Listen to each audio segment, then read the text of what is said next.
All right, ladies and gentlemen, feds and degenerates, cuckolds of all ages, it's that time. Once again, it's time for Mild's Culture Plate. I am your host, Mild Kevin Miles, and it is Saturday, February 24th, 2024. Oh my, we've got an interesting show for you folks today. We're going to be talking about the threat of inflatables. Yes, the threat of inflatables. Um, Real quick, if anyone's out there, looks like Mr. Stir Fry over on Rumble is there. Let me know how the audio is. I've kind of got this weird loop thing going on my computer to try to resolve some of the audio issues I was having.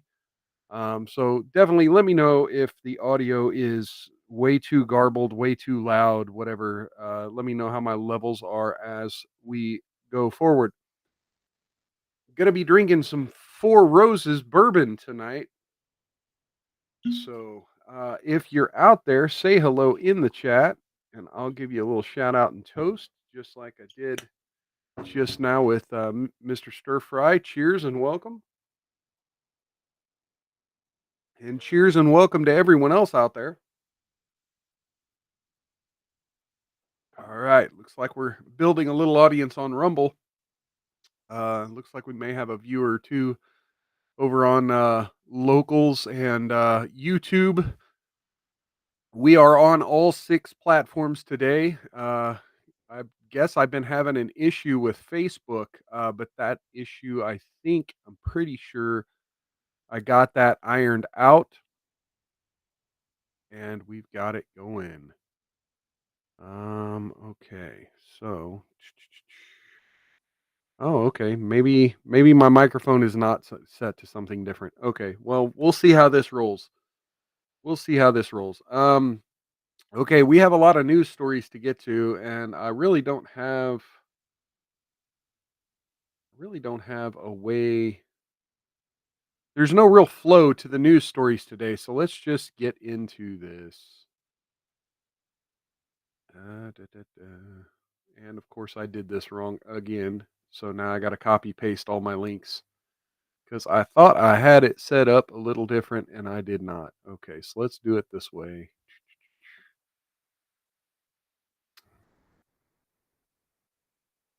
And I have everything on the wrong monitor here. Okay, let's. What? Okay. All right, here we go. Da, da, da. Screen share, Edge tab. There we go. Let's try that. Okay. So, jury finds Dequa Ritter guilty on all counts in landmark federal hate crime trial. Ladime Doe, the victim, was a transgender woman from Allendale. Ritter was on trial for her murder. After several hours of deliberation, a jury found Dequa Ritter guilty on all 3 counts in the federal landmark hate crime trial for gender identity based murder. What makes this trial historic? It is the first to where the defendant is found to be guilty by trial verdict for a hate crime motivated by gender under the Matthew Shepard and James Byrd Jr. Hate Crimes Prevention Act of 2009. This is a federal case tried in a federal court in South Carolina. As of yet, South Carolina does not have a hate crimes law. We got Sanglan86 joining us in the chat. Miss Lucky Tiger 3 Roses. All right. Cheers. Welcome, welcome. Okay. Ritter had been charged with killing Ladime Doe, a transgender woman in Allendale. Ritter was charged with a hate crime murder of Doe because her gender identity, using a firearm in connection with a hate crime, and obstruction of justice. With the guilty verdict, Ritter could face a maximum sentence of life in prison. Federal District Court judge will determine Ritter's sentence at a later date after considering U.S. sentencing guideline and other statutory factors. Friday, the final day of the court case, started with prosecution resting their case Friday morning around 10 a.m. following testimony from an FBI New York field office special agent who testified they arrested Ritter on January 30th last year. The prosecution played multiple recordings in which the FBI asked questions about Ritter's interactions with Doe on the day of the murder. The special agent testified Ritter's story changed several times regarding the last time he saw Doe. During cross examination, the defense questioned whether he cooperated with all their requests, to which he responded yes. The following the prosecutors closed, the defense didn't put up any witnesses and rested their case. After some legal discussion, closing arguments began. Prosecution continued to stand by law enforcement and Allendale community members' testimony and laid out the timelines of Ritter's movements on the day of the murder. Prosecution laid out all evidence from the timeline of August 4th, stressing Ritter was spotted at 2:40, then was in the car with Doe when she was pulled over at 3:04 and issued a speeding ticket. At 3:22, Doe texted her mom about the speeding ticket. Then at 3:55, Doe searched her phone to see how many points she got on the license. Prosecution said between then and 4:40, no texts or calls were made, making it the murder window. At 4:40, Ritter allegedly texted Xavier Pinkney off Dime's phone. Then at 4:41, Pinkney called Dime's phone.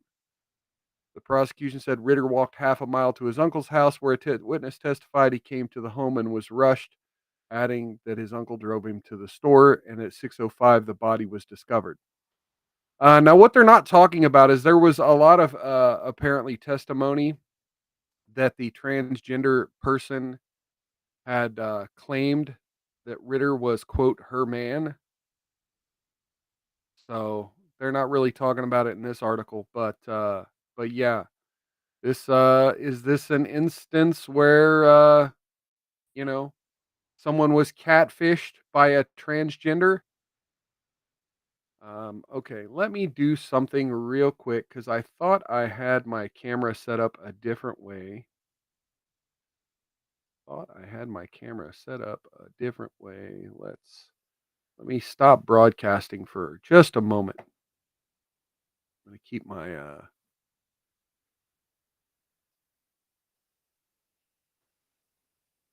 do. I'm gonna try to keep talking for you folks. If you folks can still hear me, I'm not sure you can, but da, da, da.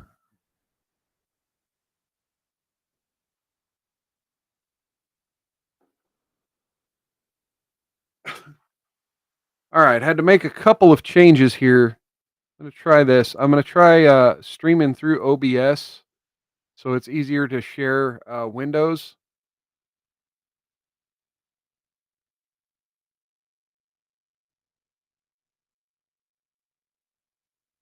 There we go. Okay, looks like we got it going. Okay, we got OBS going. Okay, it might be a little easier to share windows now. Uh, now where was I? Okay. Do. Okay, let's try this. And let's see here. Let's see if I can change the audio.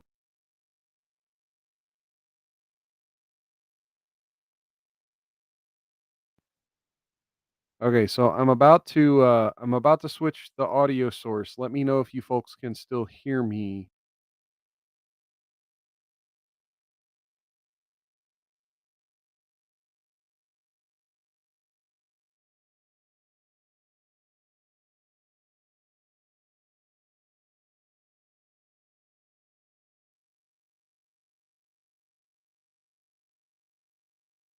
Okay. Well, it doesn't look like that's going to work.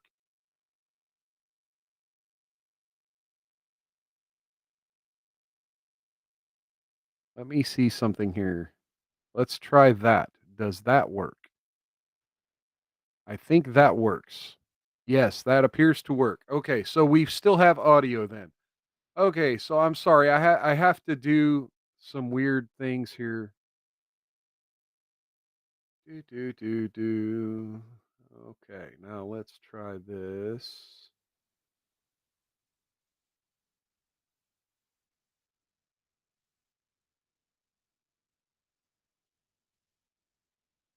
Sorry, it's been a while since I've messed with OBS, folks. So yeah, we're getting this going here. And nobody's telling me if they can hear me or not, damn it. What the hell? Why is that up there?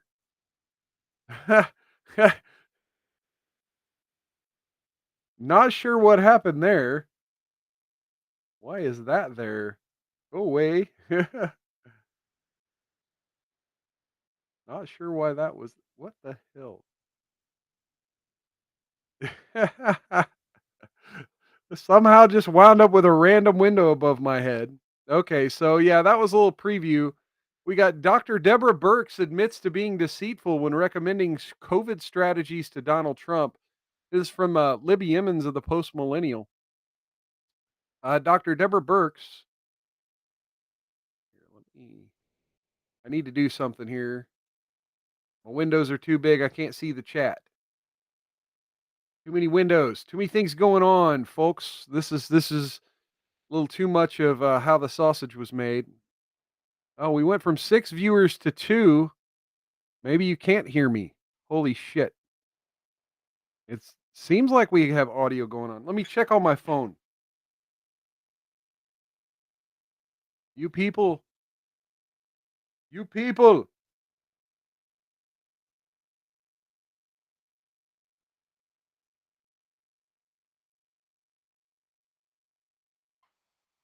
You got me messing with my phone on a live stream.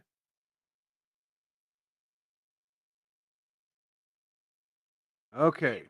Yeah. Okay, I can hear me on YouTube. Okay, that's YouTube. That works. Okay, just checking because I literally just did a whole series of test streams before this, and everything appeared to work fine. Okay, so Dr. Deborah Birx, who served in the Trump administration as part of the COVID response team, has admitted in her book and before Congress that so much of the guidance issued to mitigate the pandemic was arbitrary. In her book, Silent Invasion, she discusses the planning that went into an essential component of the strategy to handle COVID, one that has been routinely mocked. Quote, 2 weeks to stop the spread.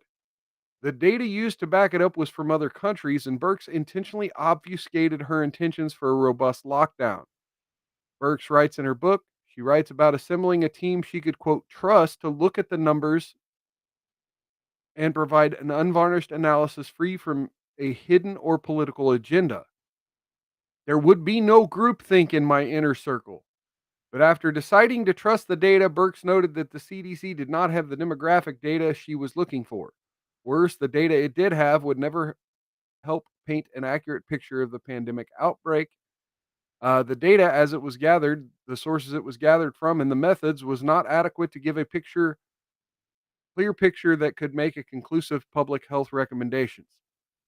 Now, I want to just take this moment because we are on YouTube to say that it doesn't matter what articles say. Please follow your government uh, and your doctor's guidelines. Birx said that there was essentially a quote silent spread of COVID and there was no way to track it. This, comma, she said, led to the U.S. staying stalled in the containment phase rather than aggressively mitigating. The normal way to track a virus was through detecting symptoms, but without seeing symptoms, there was no way to track it. What Birx was looking for was a quote plan B.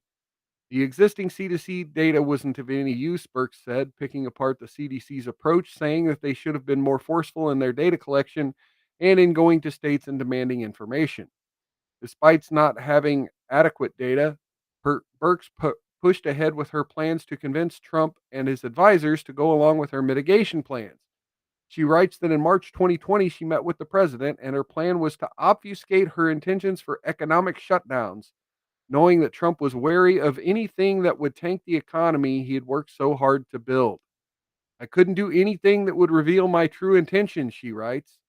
She used the travel ban as one brick in the construction of a larger wall of protective measures we needed to enact very soon. Trump's team was more concerned about the impacts and the potential for loss of lives to Americans of shutting society down. She blasts the administration for their concerns over the economy, concerns which have played out in real time to the point where the country could be facing devastating impacts, as is the globe. She writes that, quote, failure here does not belong to any one institution or person. It's bigger than that, broader than that. It defies easy explanation or reflexive answers. It's easy to lay blame at the feet of the Trump administration, but it's crucial to understand that the CDC had been fully funded for global health security since 2009. In Birx's view, while Trump does take much of the blame, this was a failure of the CDC and the Department of Health and Human Services. It was because of these failures that when it was time to offer guidance, it was based on speculation and it was arbitrary. Okay, what do we got going on? Why is Rumble okay? Looked like I lost my Rumble audience there. It dropped to 0 for a moment. It was because of these failures that when it was time to offer guidance, it was based on speculation and was arbitrary. The 2-week quarantine was eventually lessened to 10 days and then to 5. Birx urges solutions to the problem of data collection, saying that there remains a lack of emphasis on active testing, and there's still no sense of urgency to find the silent community invasion that occurs days to weeks before the symptoms. Birx and her cohort relied on data from other countries where the data was available, and it wasn't just with data on the spread, but, quote, the same was true for vaccines and the durability of vaccine protection. We had to rely on the well collected data from other countries to make decisions in this country. Birx laments that this was so. Okay, so let's go ahead and stop there. This is a long-winded article, but it you kind of get the idea. You kind of get the idea that she was just throwing darts at the dartboard and lying to Trump about it. Cheers to Kevin and ABQ, says he's still here. So cheers and welcome. Good seeing you. All right. Oh, let's see. What do we got here? We have this here. We got Javier Milei and Donald Trump.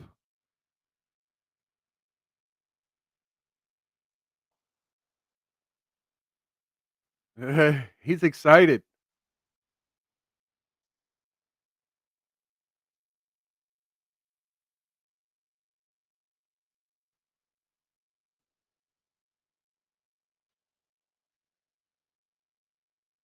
MAGA, make Argentina great again. That's great.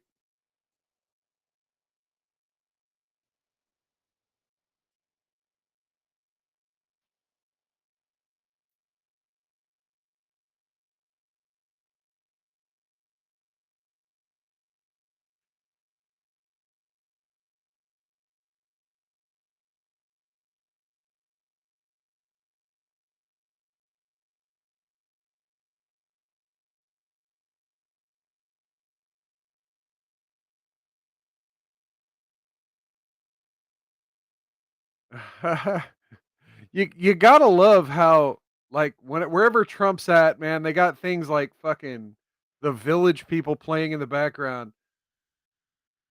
All these conservatives loving the Village People.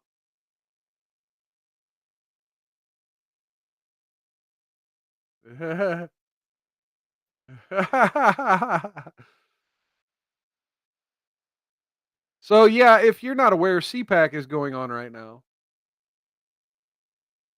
CPAC is going on right now, and that's one of many videos. There's also some videos of Javier Milei, meeting with Vivek Ramaswamy.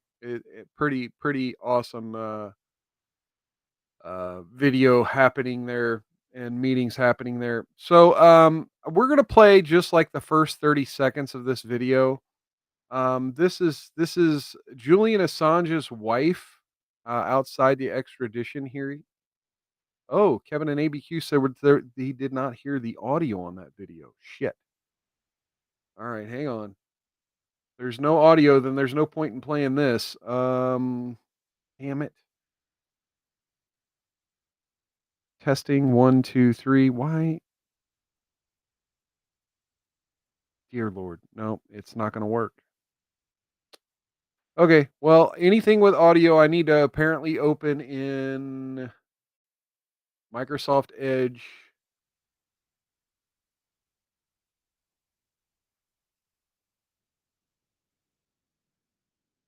Okay. Apparently, I'm going to have to open anything with audio in Microsoft Edge and do it this way. Let me know if there's audio on this, please, Kevin. I appreciate your help here, buddy. Wow, you guys are amazing. Not just the turnout this evening coming here to Downing Street, but also over the past 48 hours. It's been incredible. Every time I got to court, I was greeted by this incredible supportive crowd that was cheering us on. And I told Julian all about how much support he has, and also how much attention the media has given this case this time around.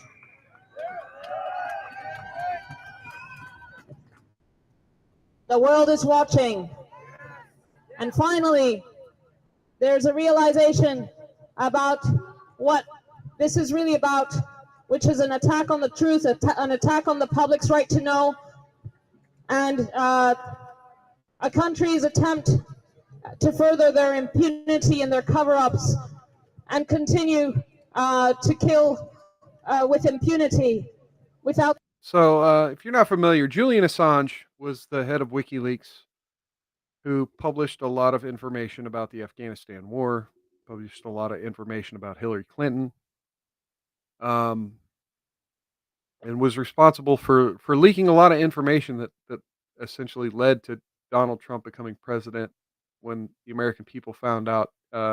A true whistleblower, a true journalist, a true hero worldwide, and he's currently rotting in a prison in the UK, and they're currently having a hearing as to whether or not they're going to extradite him to the United States, or the United States would essentially lock him up and throw away the key, and let him die and rot in an American prison. The threat of a... And this is his wife, so she's speaking out. Media.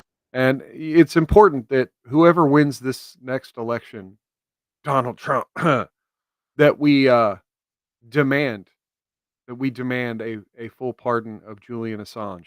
That will scrutinize them, of a public that will demand change. That cannot stand. Everything turns on the outcome of this case. Whether states can criminalize journalism and put journalists in prison like they've been doing in the UK with an Australian citizen, a publisher who's won many, many awards for his journalism, and they've stuck him in the deepest, darkest hole of the UK prison system, and the US threatens to put him in the deepest, darkest hole of the US prison system for 175 years. 175 years is what he faces in America. Essentially for talking about Hillary Clinton's emails. Of people with too much power who lost the plot, who got power thirsty and are guilty. They know they're guilty, and they want to continue to live their lives without any consequences over for the on crimes Twitch. they've committed. Welcome and cheers. This case is about, I mean, whether state Julian crimes Assange can continue unpunished, unscrutinized. Julian's freedom is the only antidote. We don't have a decision today.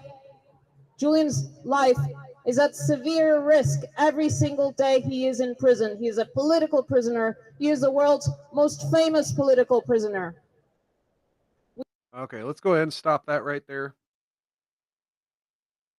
I'm going to go ahead and bring that down real quick. Let's see if we have anything else with audio. I want to get to that first while I'm still...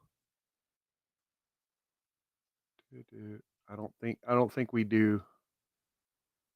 Oh, yep, we do. Okay, so here's also out of CPAC. We got this video from Jim Jordan. Like I said, we're going to be bouncing around quite a bit from topic to topic.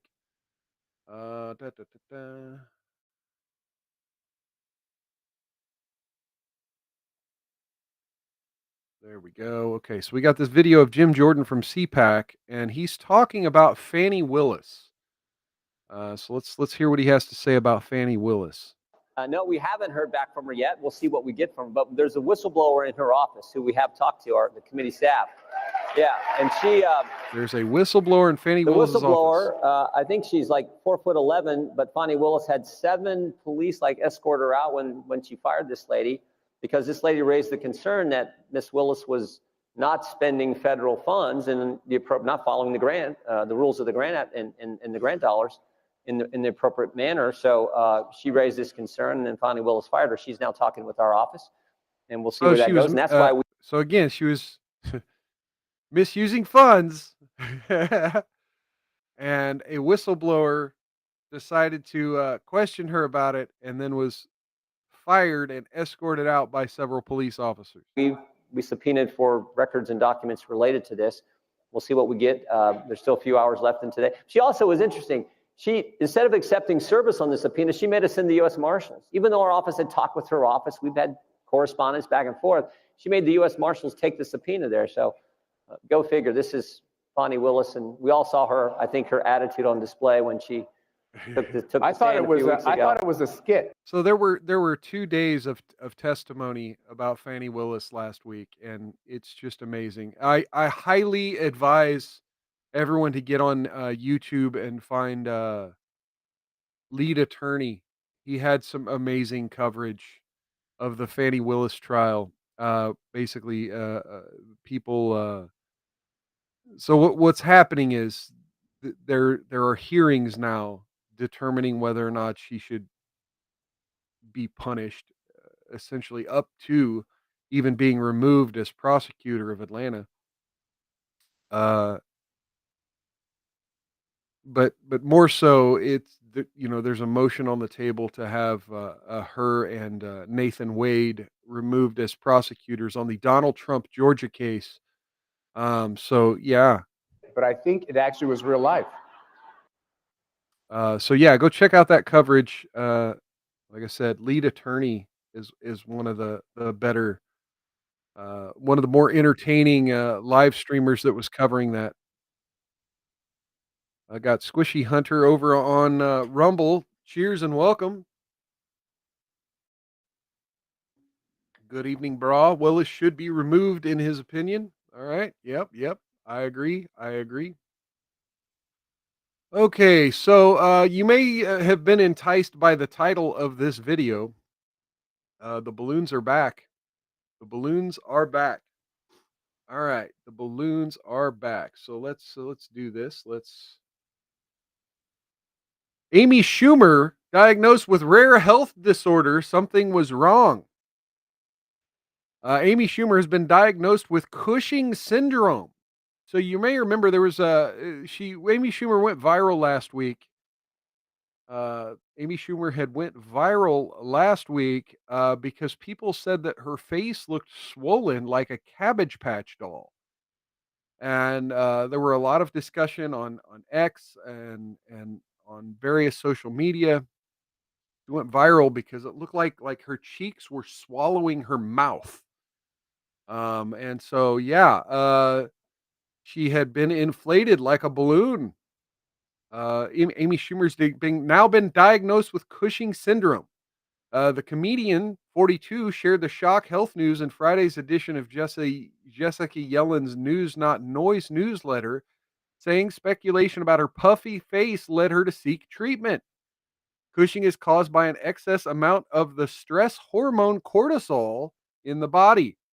Weight gain, a round face, and high blood pressure are among the symptoms. It can be fatal if left untreated. According to the National Institute of Health, only 40 to 70 people out of every 1 million people have Cushing, making the syndrome extremely rare.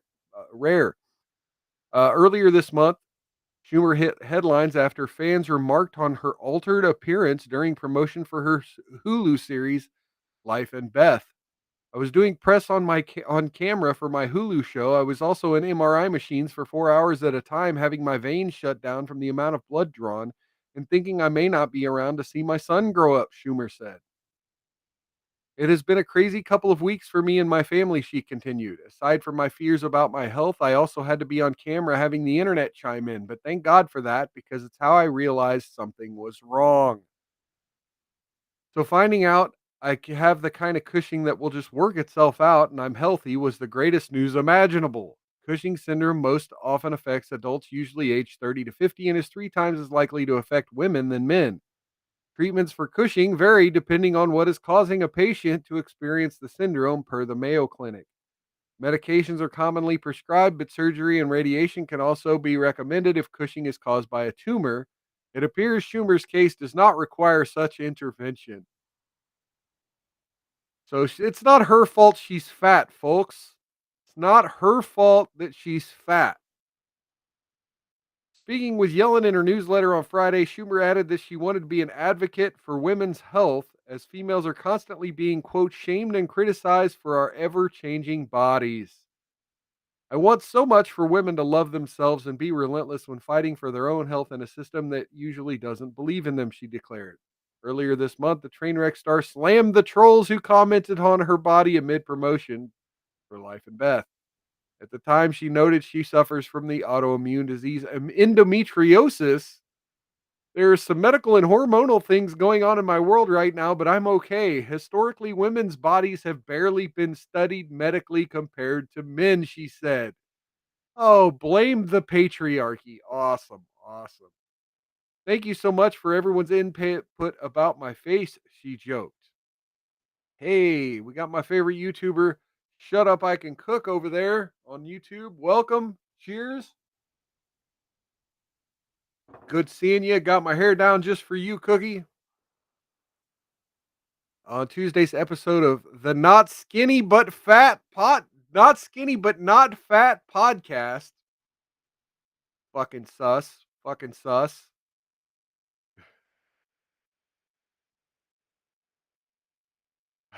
The New York native admitted that she believes that the haters don't like her, but she has a different appearance. I think they're mad that I'm not thinner. I think they're mad I'm not prettier, and that I still feel like I have a right to speak, she sighed. And I think that they don't want any women to speak. All right. We'll go with that. Schumer is married to chef Chris Fisher, with whom she shares son Gene 4. All right.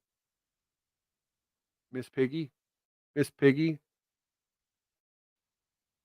All right. So in other balloon news, we have a small, non-threatening balloon intercepted by a fighter jet over Utah. You may have thought that this was the our title story of the day, but I switched it up on you. Amy Schumer's the real balloon. Okay, Salt Lake City. This is by Hannah Schonenbaum of AP. A small, non-threatening balloon spotted flying over the mountainous western United States was intercepted by a fighter jet over Utah on Friday, according to NORAD, American Aerospace Defense Command. NORAD fighter pilots sent in the morning to investigate the balloon determined it was, quote, non-maneuverable and did not represent a threat to national security, spokesman John Cornelio said. The balloon was still in air under close observation. NORAD, a joint military command tasked with defending the airspace over the U.S. and Canada, has not said where the balloon came from or why it was flying over Utah and Colorado. There's been heightened interest in reports of balloon overflights after the military identified and eventually shot down a large white Chinese spy balloon that crossed most of the country last year. But officials said the balloon intercepted Friday was not sent by any foreign adversary and posed no threat to aviation or U.S. security. NORAD said it was continuing to coordinate with the Federal Aviation Administration to track and monitor the balloon, which was detected at an altitude varying between 43,000 feet and 45,000 feet, Cornelio said. NORAD declined to specify where in Utah pilots encountered it. Early reports of the balloon sighting had raised concern among lawmakers, including Senator John Tester and Representative Matt Rosendale of Montana, who said their offices were monitoring the situation. The office of Utah Governor Spencer Cox said it had been in touch with military officials. The Chinese balloon that was down last year off the coast of South Carolina after a week-long path over multiple military sites was part of a global surveillance program that Beijing has been conducting for, quote, several years, according to the Pentagon. It was outfitted with advanced technology designed to collect intelligence signals, the Biden administration said. China denied that it was conducting surveillance and said it was a civilian balloon that accidentally veered off course while collecting weather data. After it was shot down, Chinese officials said they reserved the right to, quote, take further actions and criticize the U.S. for, quote, an obvious overreaction and serious violation of international practice. Similar spy balloons linked to the People's Liberation Army, the military wing of the Communist Party, have been detected floating over 5 continents. Just last month, Taiwan's defense ministry detected 4 Chinese balloons, including 3 reportedly flying by a key Air Force base. So there we go. We got more balloons flying around. But this one, hey, nothing of note here. Okay, we're not going to. Okay, here we go. From the New York Post, mom given $10,800 in taxpayer funds for poor families, spent most of it on a luxury Miami trip. I wanted to blow it. A mom of 3 given nearly $11,000 in a taxpayer-funded program for impoverished families has admitted to blowing most of it on a luxurious 5-day trip to Miami, even getting a $180 glow-up to not look like a working mom while there. Kenethia Miller, 27, was one of 132 mothers in a Washington, D.C. accepted last year into the, quote, Strong Families, Strong Future pilot program designed to help those living around the poverty line, according to the Washington Post. She chose to take a no strings attached $10,800 lump sum rather than $900 monthly payments and immediately spent more than $6,000 on the trip for her 3 sons, and their father. I wanted to blow it. I wanted to have fun, she told the DC paper. Now, this is your lovely queen right here on the left. This is her. Not sure who this is, but damn. Got Cookie calling me boring in the chat. I don't know how you can be bored when you got this woman spending $11,000 blowing money in Miami. My kids got to experience something I would never have been able to do if I didn't have that money. For the trips, Miller bought 15 new outfits for her children, one for each child for each day of the vacation. Every outfit they wore was new. She also spent $180 getting her hair and nails done makeover, excitedly recalling how good she looked for the trip. I didn't have to look like a working, stressed mom, she said of the pricey glow up. Then in Miami, she spent much of her cash on steak dinners, new gadgets and toys for the children, and a boat tour past some of the city's most expensive mansions. Miller then ate up the remainder of the funds on bills and a used car. Well, you know, because one does. Now, I'm glad she spent some of it on bills and a car. She claimed that she needed the money because her financial situation worsened after she had her 3rd son in the summer of 2022, because that's what one does when they're struggling, is get knocked up again.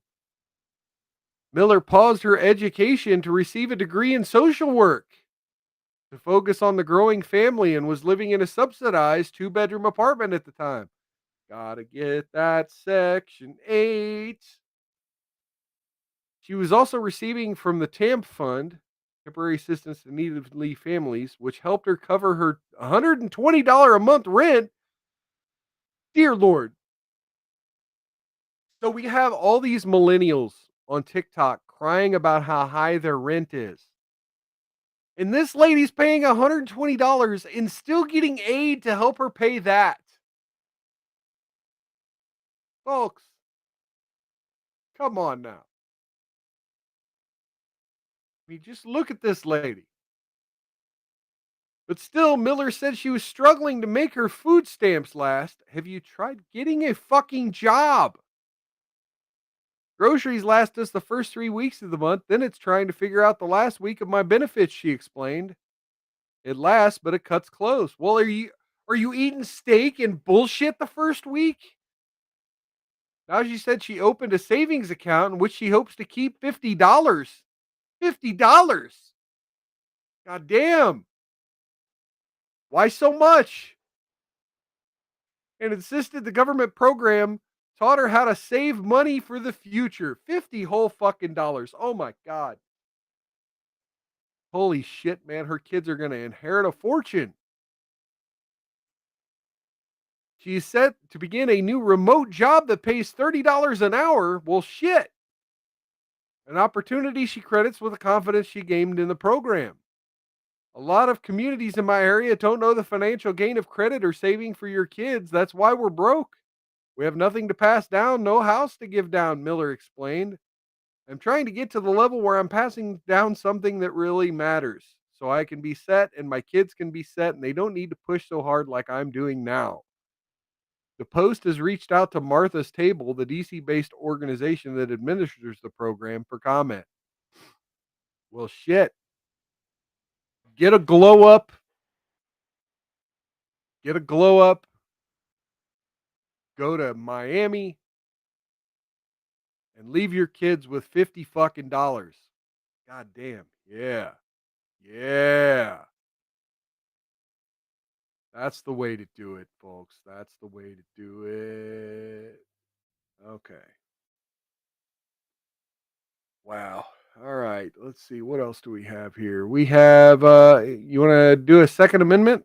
Should we do a Second Amendment story? So this is on Microsoft via Fox News here. California Billy Club ban struck down by court on Second Amendment grounds. A court in California has struck down a state ban on billy clubs on Second Amendment grounds. The lawsuit was brought by plaintiff Russell Fouts against California Attorney General Bob Bonta over the state law making it a crime to carry or possess a billy club. This case is about a California law that makes it a crime to simply possess or carry a billy. This case is not about whether California can restrict or prohibit use of a billy for unlawful purposes, the verdict reads. It continues. Historically, the short wooden stick that police officers once carried on their beat was known as a billy or billy club. The term remains vague today and may encompass a metal baton, a league bat, a wooden table leg, or broken golf club shaft, all of which are weapons that could be used for self-defense but are less lethal than a firearm. The decision passed down by Judge Benitez in the Southern District of California. The court ruled to strike down the ban based on the Second Amendment and its protection of citizens' right to carry weapons, including those other than firearms. The Second Amendment protects a citizen's right to defend oneself with dangerous and lethal firearms, the court stated, but not everyone wants to carry a firearm for self-defense. Some prefer less lethal weapons. A billy is less lethal that may be used for self-defense. Okay. A lot of repetitive bullshit, man. This is journalism in the 21st century, folks. You gotta love the J-ism. Verdict continued. One can easily imagine countless citizens carrying these weapons on daily walks and hikes to defend themselves against attacks by humans or animals. To give full life to the core right of self defense, every law abiding, responsible individual citizen has a constitutionally protected right to keep and bear arms, like the billy, for lawful purposes. Billy clubs, also referred to as batons, billy sticks, and truncheons, are short, lightweight clubs that have been used by security, law enforcement, and private individuals as blunt weapons. Gotta love that blunt damage. All right. So that we have that. There we go. We have a good Second Amendment upholding article there. And then we have this photograph. So today is the primary in South Carolina. We have this photograph here of Nimrata, Nikki Haley voting. And as CJ Pearson commented, she doesn't even look excited to vote for herself. This is a fucking joke. She's gonna lose her home state. Ain't that amazing? Okay, you know what? I fucked up. I fucked up. I don't have a Love Does Admonish for this week. Let's go find one, folks. Let's go find one. Let's do this here.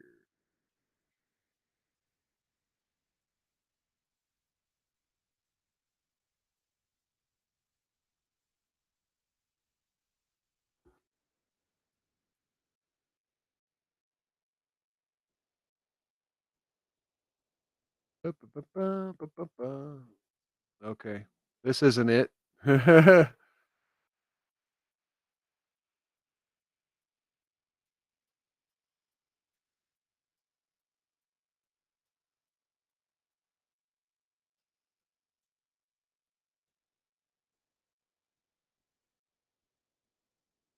Let's try this. Okay, now let's bring this up. Let's bring this up. Presentation mode. Okay. All right, let's see what we got here. Videos.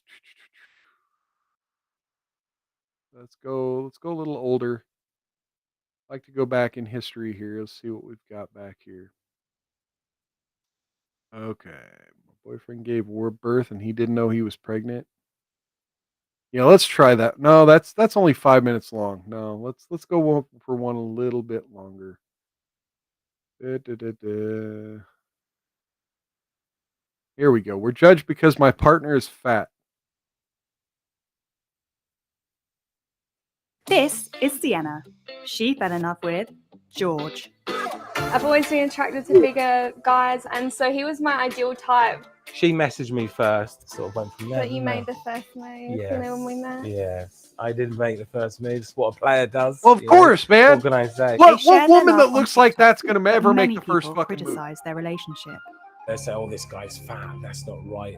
That's not healthy. He shouldn't be with her because she's too attractive for him. Now that they've started their family, will people finally believe their Okay, so I was a fat ass. What the hell just happened to my? Why is that up? What did I just do? There we go. I clicked the stats for nerds. Sorry. So I used to be a fat ass. I recently ended my diet down 75 pounds. Am I allowed to call this dude a fat ass? relationship is genuine?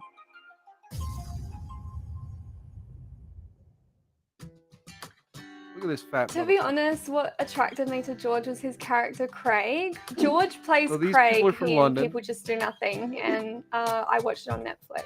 When I saw him in that show, I was like, oh my God, man of my dream. So he was I've on just always TV. been attracted to larger guys. The six-pack thing has never done it for me. Sienna slid into George's DMs and things developed quickly. Oh, being very nice. Yeah, this guy's a fat ass. She messaged me first. This guy's bigger Yeah, than I ever sort of was. went from But you there. made the first move, Yes. you know, when What's we up with met. the stretchy pants? I did make the first move. It's what a player does, you know. What can I say? When I first realised that it was actually But she knew he potentially was a on thing, TV. was when she sort of said, "Oh, I'm coming over to the UK." I was like, "Oh, right." I was like, "So she's coming all the way from Australia." Like, I was sort of thinking at the time, should I do it, Jules? Should I do it? Is this a little stitch up and she wants to like rinse me for my money or whatever? But she seemed genuine. Yes, Kevin. We Goes from instantly the had pagans that to the sort of six-pack. chemistry where, like, you know, you talk to someone and you instantly feel They're eating pizza reassured together. and comfortable around them. I was surprised because, you know, like, So what's gonna happen, right? You know, if this relationship lasts, either she's gonna balloon up and get real fucking fat because she's gonna be eating the same meals he's eating, or she's gonna convince him to eat a little healthier and he's gonna burn some calories. He's gonna get a little smaller. I'm a big We'll guy. see. The couple went on to get engaged. Unless she's a and soon feeder. after, their She son might be a Oliver was feeder. born. We actually got engaged in Venice. George took me on a I beautiful actually, Which is it? Is she a feeder? Is she gonna get fat or is he gonna get skinny? Which of the three? yeah, proposed to her on a gondola. I would say the only weird thing is A when I was gondola. sitting on the gondola, I didn't realise how, like, you know, I was going like that. I ended up sitting on my own. Had to And balance he it sat on the out. other chair, and then he like stood behind me just to keep the weight ratio. Or he stood behind you, didn't he? Yes. Kept balance out Oh the my weight a god, bit. he It wasn't almost actually a fucking surprise capsized at the all gondola. Getting pregnant because Jesus on our Christ. third date, George said that he wanted me to have his children. With George, I just knew that. I suppose you got to know that you like the How does that person you're even with work? before you Yeah. want to have a kid with them. We've been a couple for like almost 3 years now, isn't it? 3 Yeah. years? What attracted you to And he's me? gotten Oh, bigger. baby was He's gotten bigger. everything. She's gotta The be a belly feeder. mainly, though, wasn't it? She's gotta be a And feeder. your gorgeous face. Yeah, you know the a belly, don't gorgeous you? face. I You're love it. obsessed Like, with- and yeah. just it's very attractive to me. And we both love each other and find each other attractive. And we have a good life and we have How? a lovely little child. Yes. Oh my God, look at that big, sexy man. The pair showcased their relationship on TikTok, but this resulted in people commenting on George's weight and Sienna's true intentions in the relationship. If someone says something mean to George, it will Yeah, she's a hurt feeder. me because I love George. No, you don't. But, I You mean, don't love let's- him. You're a let's be feeder. honest, I'm fat, like I expect to. People always judge you for being different. It's one of the How worst are you- comments we've okay. had there. Again, this idea that you love him, like, okay, if you loved him, like, it would be your lifestyle too. Why are you so skinny?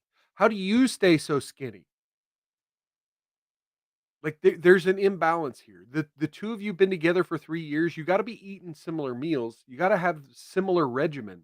If you're going to the gym and he's just sitting on his fat ass on the couch, then subconsciously you're judging him, right? Subconsciously, you got to be thinking, look, I've got to do these things for my body. But he doesn't have to do them for his body. Like, there's Jesus. Their relationship is fake. There's no way she could be attracted to that, which I find very offensive. No, I They think say, she's "Oh, this totally guy's attracted fat. to That's it. I not think it's a right. fetish. That's not healthy. He shouldn't be with her because she's too attractive for him." I feel like most of this jealousy. I think she for makes me, I it see makes them as a troll. being Okay, next that's to it, end his of. Like, it grotesqueness doesn't makes matter what her they say feel to more me. I don't beautiful. know them. I don't care. The only thing what does do my head in is when they go, "Oh, this guy must cost the NHS loads of money. The size I am does not cost anybody anything other than me through buying food." And that's it. Well, That's the only thing until what's you have costing a money, fucking and that's corner my in- money. So I'll buy as much food as I like. I want people to understand that you can be attracted to a big man just because you love him. Look, your health is eventually going to cost money. You're eventually going to have to go to the doctor. Look at me. It was a wake up call for me. Like, I'm literally, I had sleep apnea and it was affecting other issues of my health. Eventually you're going to face similar things, whether it's your heart, whether it's your lungs, whether it's your throat. Something's going to happen. Something's going to happen. And you like his body. It doesn't This have idea to be that, money. It doesn't the only have to thing be that costs money any is food. ulterior motive. Bullshit. So I just deal with the negativity by focusing on all the positive things, all the support that we get, all the lovely comments, and obviously focusing on this little guy. That's the most focus on the important kids. thing. The couple now regularly make TikTok videos addressing the hate Oh, and they're on setting the social record media. straight about their love. Oh, how Is he dare holding people you hate us hostage? when we're If putting so, I ourselves can out fly there you on home social where you media. should be. Come on, mate. Does it look like I'm holding her hostage, mate? Obviously, she likes me, guys, or else she wouldn't even be here. Like, it's You so guys are strange. crazy. I love George. Yeah, exactly. Everything Just get about over him. it, guys. We know that you're desperate for attention and that you'd love to have your own very attractive woman. God, people are so extreme, aren't they? I might just make Oliver something to eat. Yeah. I don't like the Okay, label okay, feeder here's the important because I part. feel like Okay, it's a she's little making bit food. degrading There's a bunch to of grapes. George. Very nice, You baby. like that, baby? Yes. I made that for Cheese. you. Gosh, a lot Fred. less. There meat At the end of the on day, there? if It she wants to filters feed me, meat. who cares? I'd be lying if I mostly said low that, calories. I'm not slightly concerned about the future and being my size. I've been big for so long now. I mean, am definitely the surprised I grapes and haven't stuff. got There's a any little bit health of conditions. sugar I'm there, lucky, happy, and I don't care. He's Oh, healthy. he's I've got got beautiful croissants. women, beautiful son. You Croissants want and this one or biscuits this one? together. That's a little heavy. This one. You like this I one? don't know. You're holding me funny, so. Am I? Let's go. If you're big and you're not happy, change it. If Wait, you're big she and you're helped pick happy, what she don't worry wears? about it. Wait, do we have the key? Yeah. Thank God. Oh, I forgot the keys. Just to trick you up. Unless it actually I mean, there's physically or something mentally adorable affects your about life, this. then you don't need to do anything. I don't But completely try hate and enjoy this. it. Let me have a go. Yeah, there's no bounce to it. I just love that we do everything Oh my together. We're even working together now with Yeah, TikTok exactly. and So, everything. So, yeah. it's Careful just what you're perfect. standing We're just on. trying That to shit's for achieve the as much as kids, we man. can and give our son the best life possible. Obviously, we need to get married as well when Sienna's parents That's fly over. definitely in our future. Yeah. Marriage, holiday to Australia. Yeah. You meet my Holiday to family. Australia Us to meet my meeting each other family. has changed our perspective on life in that, you can get whatever you want. Nothing's out of Please your buy reach. Life 4 is a plane funny one, seats. you know. You never know what's going to happen sometimes. Keep spreading love. Yeah. Love. Okay, there we go. We love does admonish. So, what do you folks think? You think it's innocent? You think that was an innocent relationship? I think it's innocent enough that I'm not going to super judge them. I do think she's a feeder. She's got to be a feeder.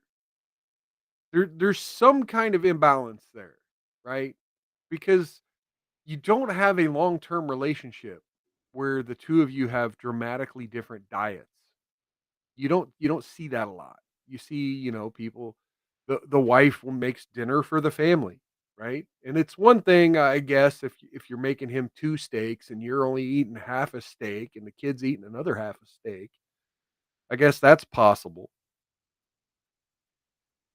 Got Kevin in the chat saying, I think they're both in it for the TikTok. Yeah, maybe. Maybe.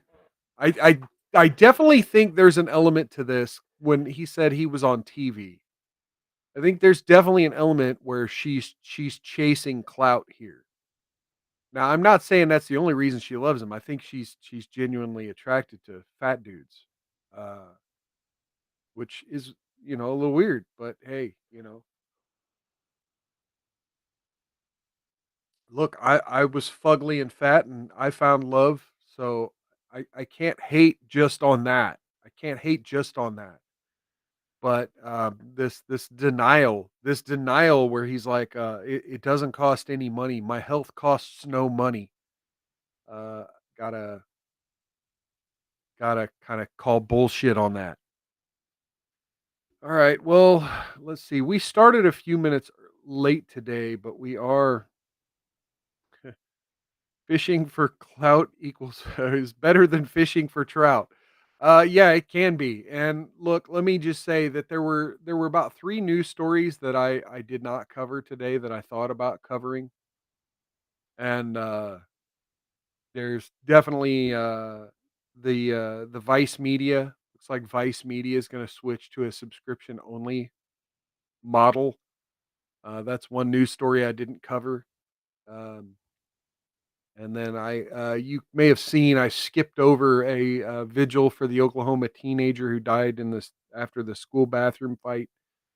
This is a news story that is being used, and I mostly just basically want to bring it up just because it's a news. I'm not going to read the article, but it's being used by the far left to say this is that bullying trans kids is such a tragedy, and we need to ban hate speech, et cetera, because kids might kill themselves.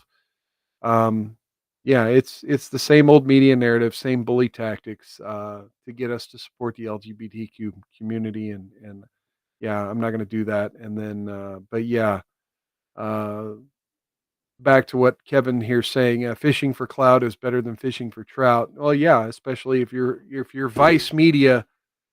They've had a lot of interesting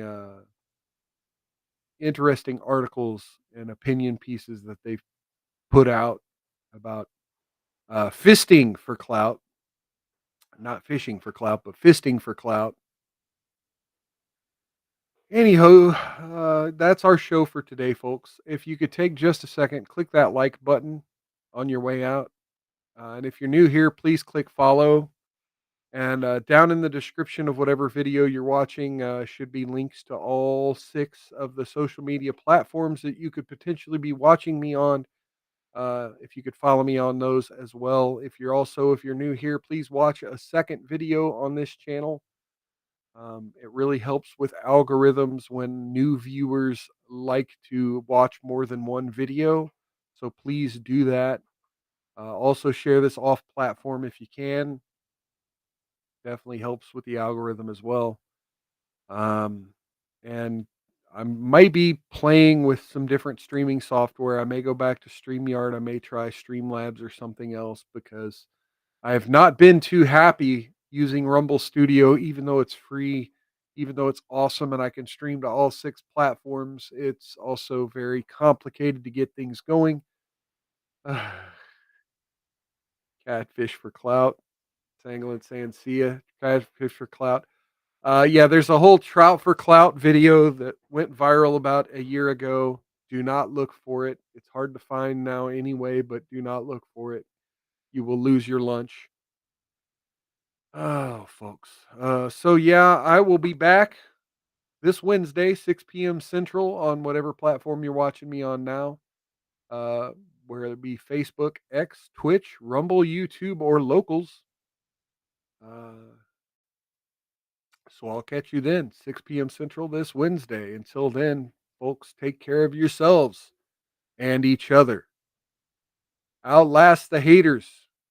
Don't get any on you. And if you do, rub that shit in real good. Catch you next time on Miles Culture Plate. Everybody have a wonderful week.